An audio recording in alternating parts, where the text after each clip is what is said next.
This is from NBC. They posted this trailer right here.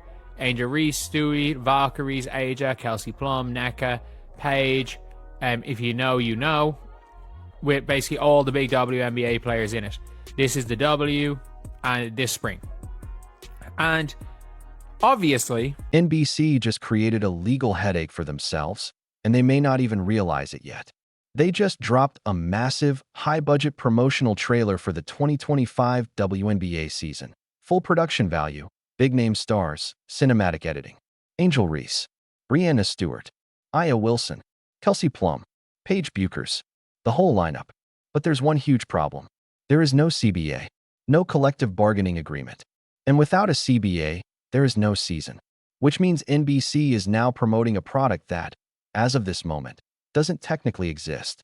They rolled out the red carpet for a league that hasn't legally guaranteed it will even take the floor next year. It's bold, it's risky, and it puts NBC in a potentially messy position if negotiations stall or the season gets delayed. In other words, they launched the trailer before the league turned on the cameras. CBA. I need to talk about that. Everyone's saying, oh, they didn't offer a different revenue split, and they absolutely did not give the players a revenue split, which is something that I think we all kind of know that isn't going to happen. We've always said is like, look, they're not going to get the rev split, but what they should get is the highest salary possible. The WNBA offered a $50K per player price raise. Like, they literally added an extra 10% to the salary cap from their initial one. They didn't change the max salary, but they bumped the average salary up by $600K as base salary. Here's what most people aren't noticing about these negotiations. The WNBA recently proposed a $50,000 average salary increase per player, along with a $600,000 boost to the salary cap, roughly a 10% rise from their initial offer. For a league that has struggled financially for most of its history, these are significant numbers. But the players' union rejected the proposal. And here's the twist.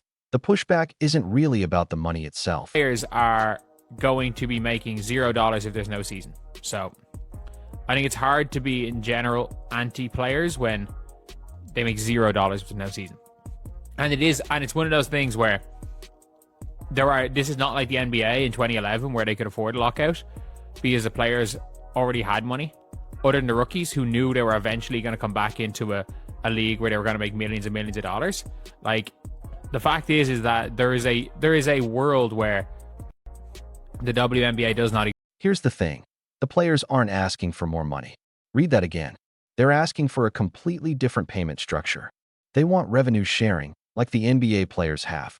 The WNBA's proposal offers higher fixed salaries, but the players want their pay tied directly to league revenue. This is not about more cash. It's a fundamental disagreement over the financial model. And here's why it matters. Revenue sharing only works when a league is profitable. The NBA can afford to give players 50% of basketball-related income because the league generates massive revenue. The WNBA? It's still operating at a loss.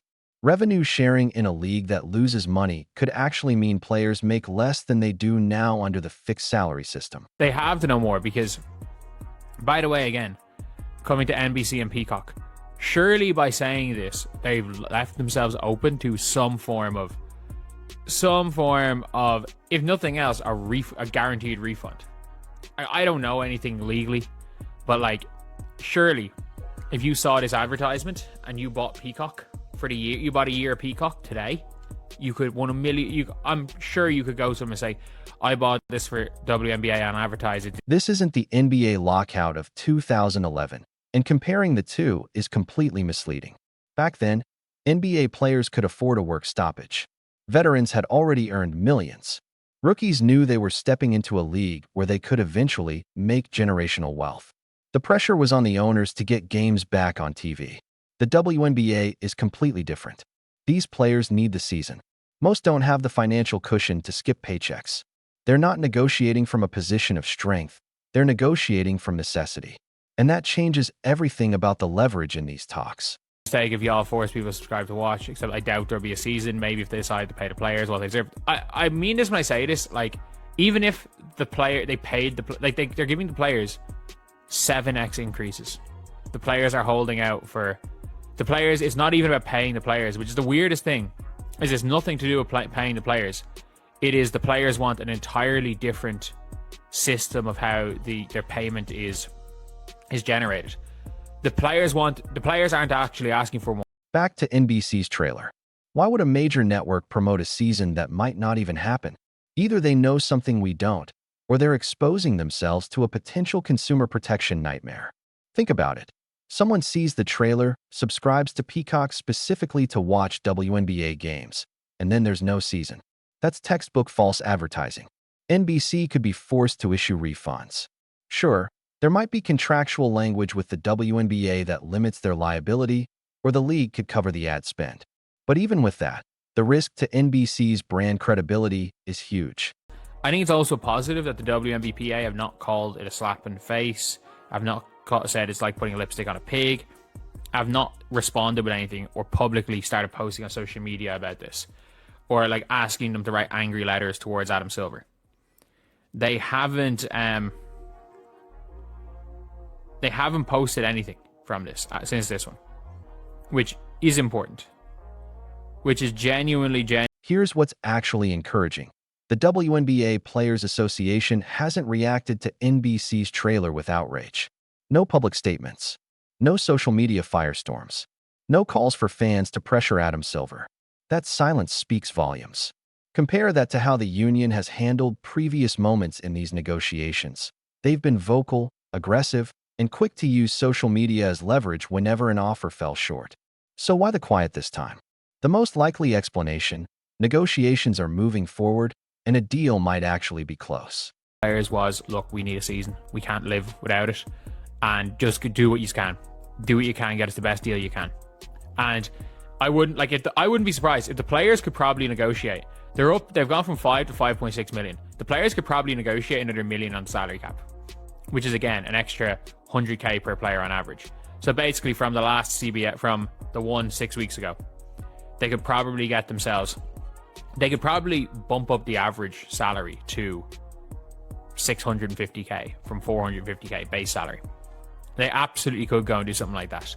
Maybe bring the rookie salary up to 300k.